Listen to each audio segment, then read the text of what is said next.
새로운 언약이죠. 새 언약.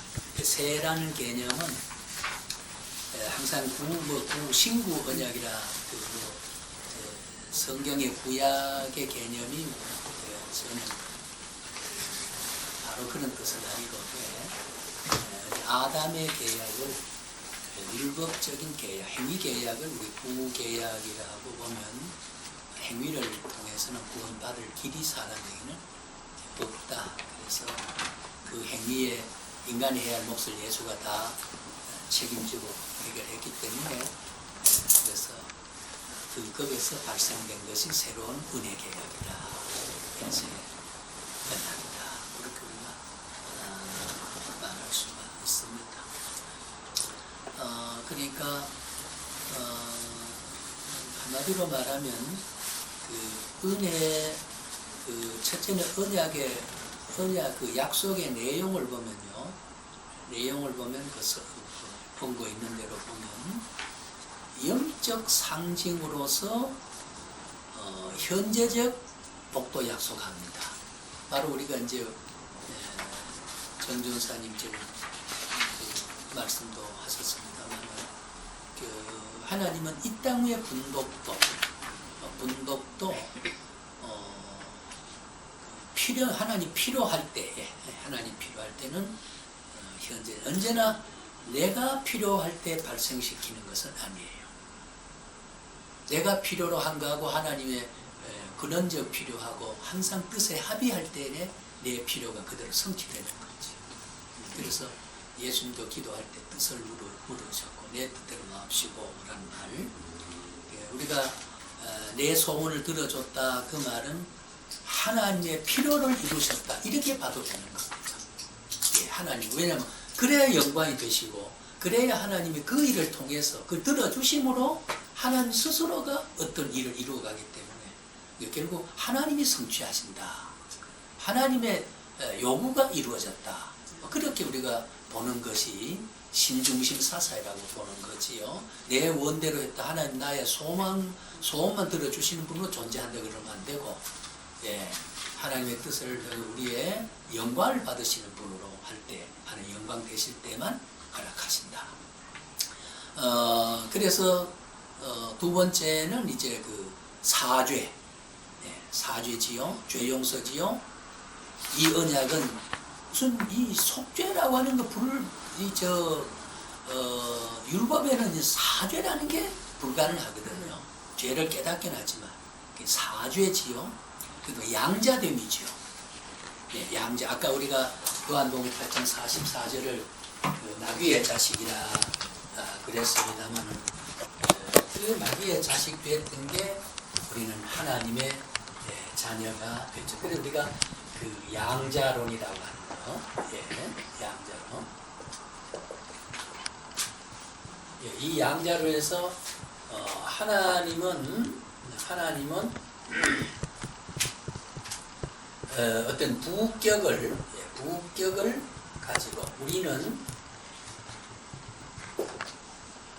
자격을 가지고 부격과 자격과 이 성립이 양자 맺은 속에서 이 언약 관계입니다. 양자 관계에서 이루어지는 우리가 아버지라고 할 수 있는 자식의 도리가 있고 아버지가 되어주시는 이런 것인데 여기에서 양자됨으로 인해서 우리는 그 양자가 받을 적자와 같이 취급하시면서 아들이 받을 분독을 다 누릴 수 있다. 그리고 영생 칭의. 그다음 세 번째는 구원의 복과 성령. 그다음 네 번째는 최종은 영광의 약속입니다. 영광된 나라의 하나님의 영화로운 그 세계에 우리가 영원 복락을 누릴 수 있는 것이 약속이다. 그 언약의 요구가, 이런 언약의 요구가 믿음으로 언약을 수용할 것을 요구합니다. 여기에 우리가 오해 없이 말해야 됩니다. 하나님은 우리에게 요구하는 게 뭐냐면 다른 거 요구 없습니다. 항상 하나님을 믿음을 요구한다. 믿음을 요구한다 말이죠. 믿음을 요구한다는 말은 내 마음속에 믿을 대상을 자율적으로 자결적 행위로 믿음을 갖는 것은 불가능합니다. 성경에 보면 선이 왔을 때 선인 줄 알아보고 의를 알아보지 모르고 선을 행할 줄도 모르고 뭐 다 모른다.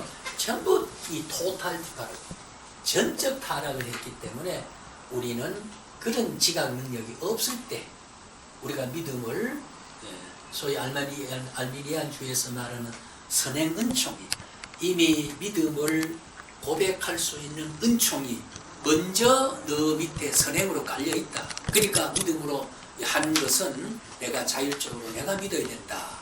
이게 이제 알미니안주의의 선행 은총에서 보는 믿음에 대한 공적주의가 성립될 때 우리의 이 신학은 믿음을 요구하지만 이 믿음도 아까 에베소 2장 8절에 한 대로 믿음도 서불로 주는 것이고 믿을 수 있는 조건을 주시고 믿을 마음을 불러일으키는 것. 예, 믿을 마음을 불러일으키는 거지요. 제가 다음 수요일날 이 설교를 준비를 어제까지 조금 초안했습니다만 야곱이 그렇게 강조했던 사람이 그 마지막에 이사야 41장에 보면은 지렁이 같은 야곱아 참 강조했거든요. 지렁이라는 거는 그 여러분 잘 아는 그 연초동물 흐느져 하고 볕만 조금 더 먹으면 건포가 되어버리잖아요. 그렇게 강조하고 의기양양하고 외삼촌 집에 가서 큰 20년 동안 삼촌 속여가지고 부자 되고 말이죠. 자기 첫 아내가 눈이 알력이 좀 떨어져 있거든요. 덜 이쁘고. 둘째 또 라헬이 레아를 얻으면 불만하거든요. 어두컴컴할 때 집어넣어버렸단 말이에요. 외삼촌이. 그래서 라헬을 독여도 또 7년 그런 명석한 두뇌를 가진 사람이었습니다.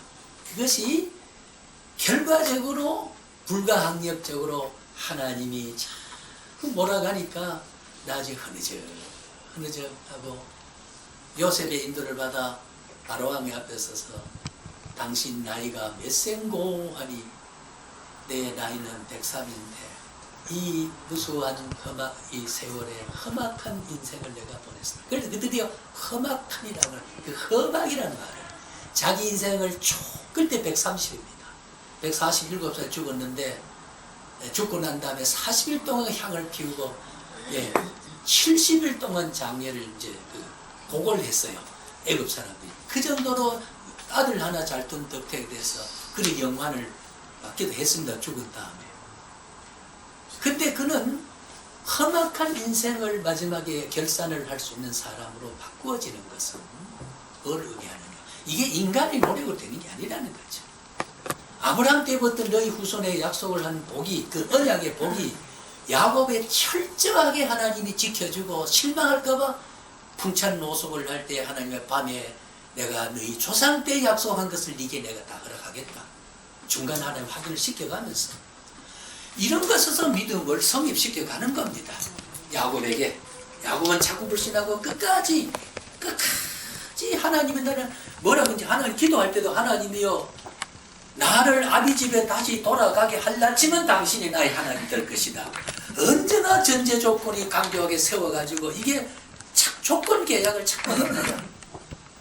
그렇지만 하나님은 거기에 좌우되지 않으시고 야곱을 야곱답게 해서 그래서 아브라함의 하나님, 이삭의 하나님, 야곱의 하나님 그것은 어떤 목사는 다르게 그때 그 어떤 환경과 관련해 하지만은 그 말은 걔도 언약적 관계에서 봐야 되는 교훈을 가지고 있습니다. 야곱의 하나님이 야곱의 하나님이 되시기 때문에 야곱의 후예가 우리거든. 그래 지금 우리의 하나님이고 곧 나의 하나님이 된다라고 하는 것에 언약 백성에 대한 계보를 이루어지는 위대한 사상을 언약 사상에서 암시하고 있는 거거든요. 예. 그 야곱의 하나님만 하고는 그 다음에는 없잖아요. 야곱의 12형제가 있는데 그렇잖아. 12지파는 히브리 민족이 400여 년 동안 거기 살면서 수십만을 이루어가지고 가나안 복지를 들어가게 했는데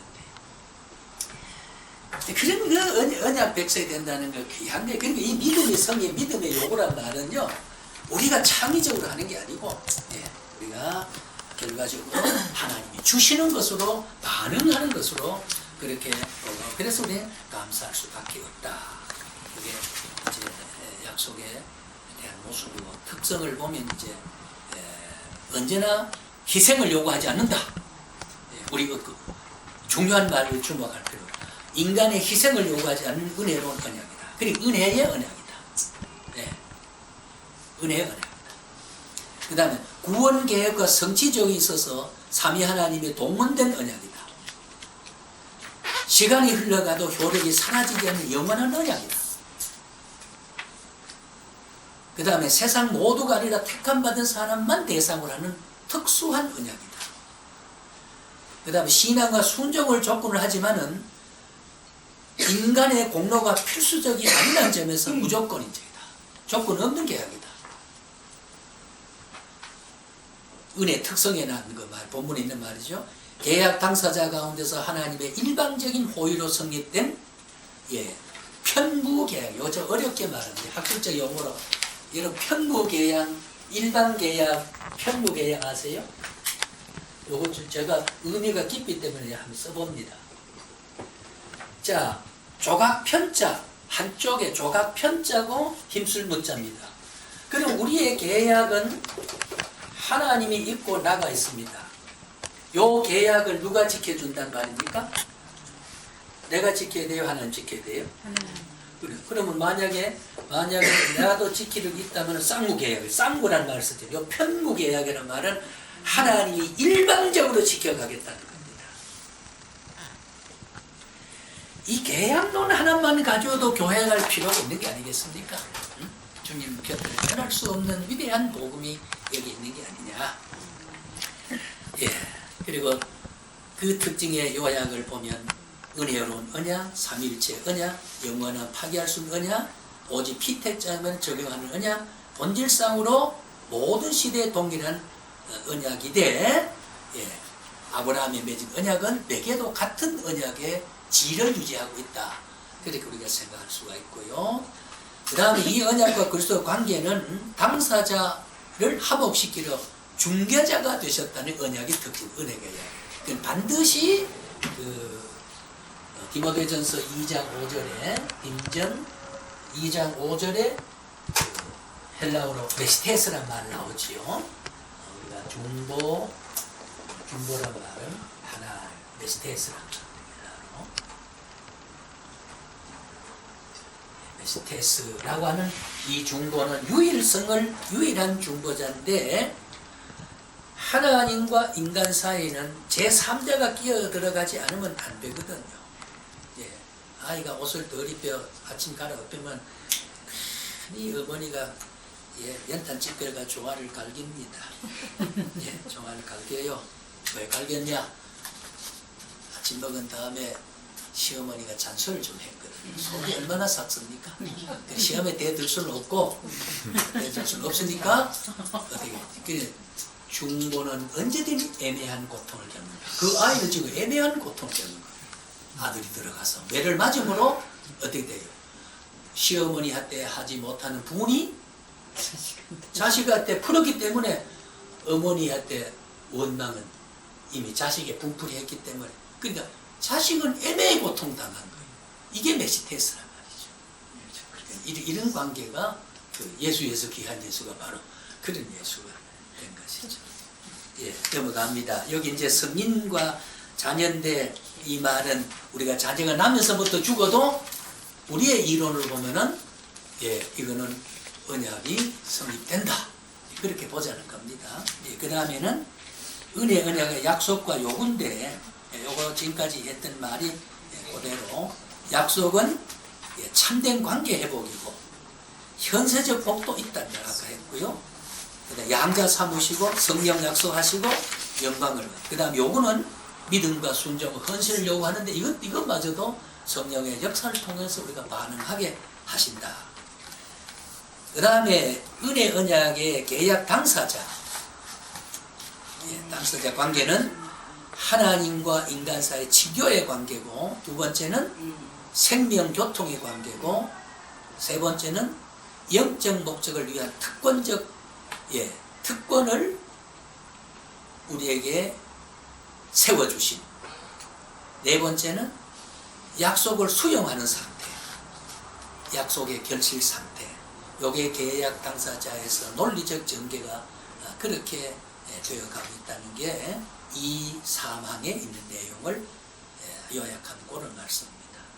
거기에 우리가 그러나라고 하는 말 한번 보세요. 그러나, 자, 그러나 중요한 말입니다. 이 요구는 약속 이행의 조건으로서가 아닙니다. 예, 그 신앙하고 헌신 충성하는 약속을 이거 하면 그 약속이 성취된다는 그런 야구가 아니고, 바로 그것은 뭐라?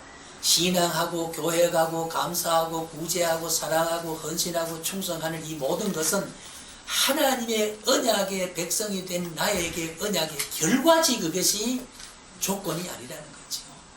예, 결과는 내가 이 정도로 헌신하고 봉사하고 오늘 여기서 말씀을 우리가 서로 탐구하는 것도 언약 백성에 대한 결과가 우리에게 누리게 되고 주어지는 직무라 그 말이죠. 그래서 하나님의 은혜 언약 안에 있는 자에게는 그리스도를 믿음으로 언약의 약속이 이루어지고 새로운 생의 원리에 따라서 주시는 자 안에서 하나님께 복종하고 헌신할 것을 요구하는 거지. 예, 그러는 한마디로 믿음도 하나님의 선물이다. 예, 믿음도 하나님의 선물이다. 전부 우리는 예수 믿는 것은 택한 자가 특권이란 말은 모든 것이 공짜다 그 말이에요. 모든 것이 공짜입니다. 예? 모든 것이 공짜. 교회 가는 수고는 가기 싫을 때가 우리가 교회 가는 수고고 귀찮지. 그 깨닫고 보면 교회 가는 시간이 그게 얼마나 천국을 향하고 교회 언약과 천국을, 영혼적 천국을 현실적으로 맛보는 세계로 영성이 감동이 오게 될 때는 교회 가지 못 가게 가면 슬프거든요. 못 가면 갑갑하거든요. 가는 보람이 크다 그 말이에요. 이게 어떤 이미 언약 백성에 받은 반응적이죠. 누림이죠. 모든 것이 공짜란 말이에요. 그래서 우리가 찬송에도 일찍이 영감을 받아 작시한 사람은 은혜가 풍성한 하나님은 언제나지요. 어디서나 무엇에나 풍성하지 은혜가 우리에게 적용되는 그런 고백이 있었던 거죠. 그 다음에 넘어갑니다. 주 언약의 회원은 우리 지금까지 성인과 자녀들과 비중생 환자를 어떻게 한다는 설명이 조금 지나가도 될 것 같습니다. 여러 경륜 시대의 언약은 요거는 서론에서 이야기할 것을 우리에게 온 것이 역사를 조금 귀납법적으로 하면은 요걸 뒤로 밀려놓은 건데, 여러 경륜 시대 보면은 웨스턴 신앙 고백 7장의 사람과 맺은 언약 계약인데요. 사람과 맺은 언약에서 첫째는 아담과 원시 언약, 두 번째 노아와 이중 언약, 아브라함과 언약, 시내산 언약, 신약시대 언약, 이렇게 이제 그 여러 시대를 거쳐서 하나님의 언약은 이 언약 시대와 이제 세대론자는 구원하는 방도가 그때마다 달랐고 수단이 달랐다는 걸로 이렇게 구분하는데, 우리는 그렇지 않다. 결국 아브라함의 맺은 사냐, 또 아담이 파괴한 둘째 아담을 통해서 영원한 계약에서 아브라함의 시조를 통해서 쭉 예수님 오실 거고 예수님 이후에 영원한 영화로까지 개통적으로 일관되게 관통되고 있다. 그러면은 은혜 언약의 완성자로서 메시아, 계약신학이라는 말은 언약신학과 그리스도, 하나님은 언약계약은 은혜계약은 완성계약이다. 한마디로 집약하면 완성계약이다. 뭘 완성하느냐? 결국 영화로운 나라가서 하나님의 영원한 백성, 영원한 아버지, 영원한 자녀로서 그 나라의 영복을 누리는 위대한 완성이 그리스도 안에서 은혜로 맺어진 언약으로 완결되는 것이다. 그래서 그 밑에 끝에 오른쪽 모든 약속들 행위 구속 은혜의 성취자로서 그는 나는 너의 하나님이 되고 너희는 나의 백성이 될 것이다. 이것이 우리가 처음 언약론을 시작할 때 읽었던 게, 그래서 이런 계약 원칙의 핵심을 바로 친히 이루신 것이 이 은혜 계약이고, 언약을 완성하는 그리스도로 나타나시는 것이 바로 은혜 계약이다. 결론을 한번 내립니다. 자, 결론을 우리가 한번 잠깐 보면요. 15페이지죠. 페이지가 같다면 15페이지. 이렇게 정리할 수 있습니다. 첫 줄에 나타난 말씀대로 성경의 모든 언약은, 성경의 모든 언약이란 말은, 모든 언약은 구원받는 외에 또 언약이 있느냐, 이제 그렇게 하는 게 아니고, 시대별로, 조상별로, 사람별로, 종족별로, 역사에 따라서 하나님의 그 선언적 약속이 그리스도를 중심으로 해서 그 약속을 이루어가는 약속의 실효성을 나타내는 상황을 이야기할 때 모든 언약이라 그 말이, 언약의 어떤 갈래갈래 중요한 그 요소들이 따로 분리되어 있는 게 아니고, 모든 언약은 인간이 행함으로 이룰 수 없는 성질이, 이룰 수 있는 성질이 아니다. 언약을 배우면서, 언약을 논의하면서 이 결론에 도달해야만이 복음입니다. 이 결론에 이르러야 됩니다. 모든 언약은 신구약 성경의 구구절절의 모든 계율과 모든 명령과 모든 하나님의 디맨드, 하나님의 그 요구가, 하나님의 요구가 인간의 행함으로 이룰 수 있는 성질이 아니라는데 이 언약에 위대한 복음적 요소가 있는 거지요. 이것 때문에 우리가 사는 겁니다. 이것 때문에 자살할 이유가 없는 겁니다. 예? 그러니까 무슨 말이냐면 여호와 스스로 이루시기 때문에, 그게 아까 아까 말했죠. 편무라. 일방적으로 한쪽에서 지금 이루어간다. 하나님이 그래서 성경을 의논하고, 내가 계약 당사자가 아니고 계약 당사자는 예수님이고, 예수님의 중보와 구속 계약을 통해서 그 분출된 공짜로 맺어진 무조건 언약이 되어진, 이게 편무 계약이고, 그런 성질을 가지고 있다. 여호와 스스로가 행한다. 스스로 행하지만은 부득이 향하는 거 아니야. 하나님은 부득불하는 게 아니다. 우리의 사명은 부득불합니다. 왜? 하나님의 주권적 쓰심에 따라서 바울도 이것을 내가 행하지 아니하면 내가 화가 미친단 말은, 부득불할 수밖에 없단 말은, 하고 싶어 하는 거 대단한 게 아니에요. 그래서 제가 잠실에 어느 교회 가니까 그 목사님은 그래. 여기 앉아있으면 비비 꼬이고 하품 나오죠. 그게 중요하더라. 하품을 하고 집은 이 시간 잠자고 싶음에도 불구하고 무엇에 미쳐서 거기 앉아서 하품하고 앉아있느냐 그 말이에요. 집에서 자버리지. 자도록 버려두지 않으신 성령의 일깨움이 얼마나 당신을 지금 사랑하고 있느냐 그 말이야. 네? 얼마나 사랑하고 있느냐. 이것이 바로 오늘 우리에게 함께하는 거예요. 좋다고 그게 하나님 버린 자식으로 목사가 꼬집고 저거다 뭘 갖다 고춧가루 집어넣어라 그런 말 하는 건 복음이 아니라는 거지요. 얼마나 사랑하면 하품할 수밖에 없는 것을 그 자리에 그다 붙들어 앉혀놓냐 말이에요. 예, 죽치고 앉아있도록 죽치고. 예, 그래서 여호와 그래서 한마디로 이걸 무슨 계약? 은혜의 계약이다. 은혜의 계약이다. 그러니까 한마디로 성공을 인간의 협동에 의존하지 않습니다. 예, 목회도 교회도 절대로 하나님이 실패하거나 손해보지 않습니다. 본질적으로 하나님은, 나는 실패해도 스데반의 죽음을 통해서 바울을 얻었고, 죽음을 통해서 교회는 우주선처럼 번져나갔습니다. 바울이 내가 복음의 진보를 내가 꾀한다, 진보를 도모한다, 내가 여기 갇혀 있으므로 교회 밖에는 내가 지금 나가서 활발하고 예수 믿으라고 기독교를 변증해야 되는데, 묶여있는 시간에 묶이는 소문이 나오니까 오히려 복음은 자꾸 확장된다 그 말이에요. 이게 하나님이 스스로 하시는, 이게 복음의 누룩의 성분을 가지고 있는 거지요.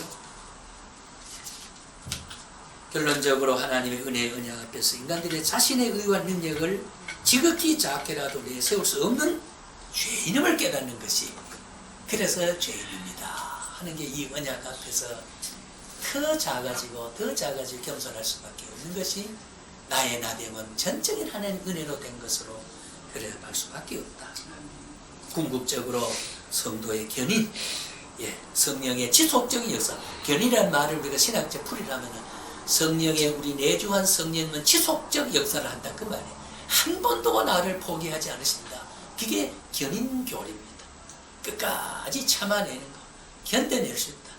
타락한 것 같지만 타락 직전에 가서 또 일어서게 되거든요. 예, 그렇게 됩니다.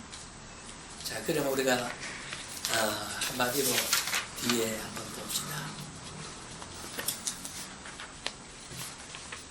조금 우리가 짚고 넘어갈 거. 행위 언약과 은혜 언약의 다른 점. 행위 언약은 하나님의 창조자, 인간의 피조물, 중보자가 없고, 예, 인간의 불확실한 상태였고 불순종. 율법이 지켜야 할 영성을 의탁했고, 행위 계약은 본성으로 일부분에 알려졌는데, 예, 왜냐? 하나님의 법이 인간의 마음에 기록되어 있기 때문이다. 이런 뜻이. 그게 이제 은혜 언약과 다른 점. 은혜 언약은 하나님의 사랑과 자비, 순종, 구속자와 아버지의 순종은 예수님의 순종, 구속자 아버지 하나님의 돌보심과 특별 은혜, 인간의 죄인의 그리스도 중보로 인해서 거기에 은혜의 당사자가 되고, 중보자가 없는 게 있고, 중보자 그리스도 절대적이고 확실한 순종을 통해서 예수 그리스도 신앙함으로써 신앙은 증표로 주는 하나님 은혜로 오는 신앙도 나의 공적이 아니다. 자, 그러면 은혜 언약은 조건이냐 무조건이냐? 택자들에게는 어때요? 택자들에게는 무조건. 그렇죠. 그럼 논리적으로 우리는 택한 자다. 예, 책은 만일 다독을 해야 된다. 아니다. 다독하면 머리에 남는 건 정독해야 된다. 그러면 정반화, 해결의 정반화의 법칙에 보면은 어떻게 될까? 많이 읽고 정독하자 그 말이에요. 그게 합의, 정반합, 정과 반 여기서 합을 이뤄내는 거죠. 정독만 하면 책을 언제 한 권 내고 10달 읽어보면 안 되잖아요. 어제도 저는 이효령 책을 지성에서 영성으로 읽었는데 반 괜찮다. 이래 돼야 된다. 그러면 합을 이루면 돼요. 참 이 정반의 해결의 정반의 논리는 인류 역사를 묶어가는데 굉장히 중요한 철학을 참 말한 겁니다. 우리의 신앙 논리는 아니지만은, 예, 그래서 은혜 언약은 조건이냐 무조건이냐. 예, 이것은 바로 그리스도의 경우에는 어떻게 될까요? 그리스도의 경우는 하나님과 예수님의 사이에서는 조건적이죠. 예, 죽어야 된다. 십자가를 져야 된다. 그래야 네 구속주가 된다. 조건적. 우리는 거기에서 공짜가 발생하게 된 것이다. 자, 최종적인 한마디. 이 언약의 핵심은 하나님이 지킨다는 위대한 복음을 우리는 누리고 있다는 사실에 감격하자. 예. 이 언약은 핵심은 하나님이 지킨다는 위대한 복음을 우리 누리고 있다는 것에 감격해야 된다. 자, 여기가 결론 나는 결론입니다. 우리가 토의할 수 있는 게 예상보다 조금 이제 시간이 땡겨졌습니다.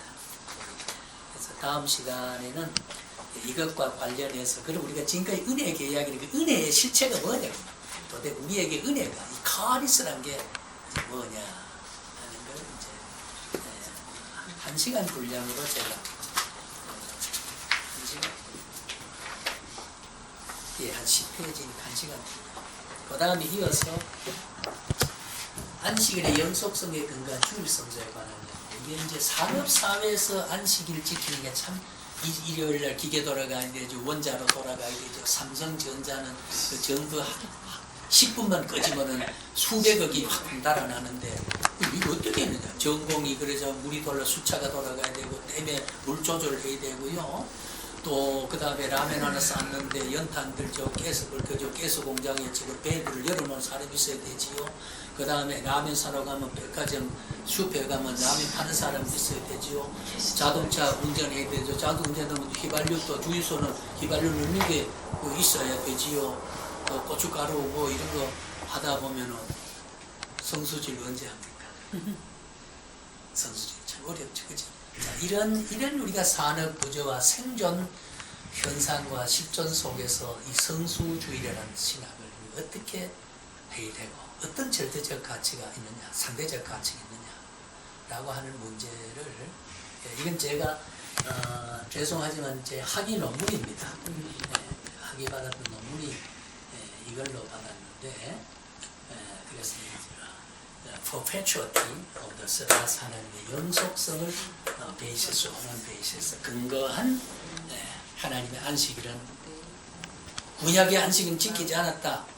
날짜로는 폐지됐지만 그 영속성이 있다고 말이에요. 그 영속성은 영원히 하나님이 6일날 일하시고 7일 쉬셨다고 하는 쉬셨다라고 하는 그 쉼이라고 하는 이 세바스가 얼마나 위대한 그 복음이고 우리가 오늘 이래 가는 것도 영원한 복락을 누리는 쉼을 우리는 바라보는 그 쉼을 바라보는 이런 우리가 레스트 신학을 좀 바로 좀 해서 모든 2교대 3교대 하는 이런 시대 오후에 기계를 돌봐주지 않은 월요일날 사물이 돌아가지 않는 그래서 헌금을 해야 목사 봉급을 줘야 돼. 목사 봉급을 받아야 복음을 전해야 되는데 이런 맞물려 있는 산업사회에서 이 성서주일의 문제를 어떻게 해야 되느냐 그 문제를 한번 양이 굉장히 많습니다만 아주 압축해서 기왕 하는 김에 한번 생각을 하고